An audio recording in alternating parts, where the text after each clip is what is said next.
తల్లిపాలు సంజీవిని వంటివని, పుట్టిన వెంటనే పిల్లలకు తల్లిపాలు అందించాలని శాసనసభ్యులు బోనెల విజయచంద్ర తెలిపారు. గిరిమిత్ర సమావేశ మందిరంలో నిర్వహించిన ప్రపంచ తల్లిపాల వారోత్సవాల కార్యక్రమంలో ఎమ్మెల్యే పాల్గొన్నారు. ఈ సందర్భంగా ఆయన మాట్లాడుతూ, బిడ్డ పుట్టిన గంటలోపు తల్లిపాలు త్రాగించాలని, ఆ పాలలో బిడ్డకు కావలసిన పోషకాలు ఉంటాయని, ఆ పాలు త్రాగిన పిల్లల్లో వ్యాధి నిరోధక శక్తి ఎక్కువగా ఉంటుందన్నారు. మన దేశంలో ఆసుపత్రి ప్రసవాలలో 40% మందికి మాత్రమే పుట్టిన వెంటనే తల్లిపాలు పడుతున్నారని, ఈ విషయంలో తల్లులకు అవగాహన కల్పించవలసిన అవసరం ఉందని అన్నారు.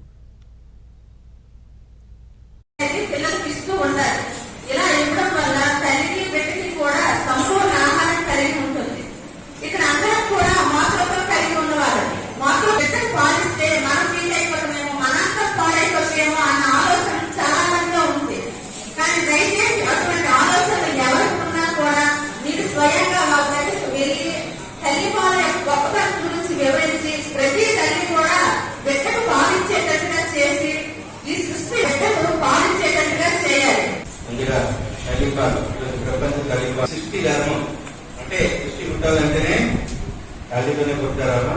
అంటే ఈ తల్లిపాలు ప్రాధాన్యత చాలా అవసరం.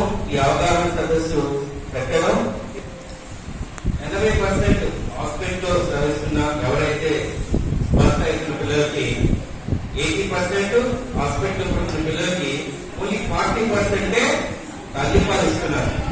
అంటే ఈ తల్లిపాలు ఇవ్వడం వల్ల పిల్లలకి ఏం ఉపయోగాలు అనేది నేను చెప్పాల్సిన అవసరం ఉంది. అలాగే ఇవ్వకపోవడం వల్ల నష్టాలు కూడా ఉన్నాయి.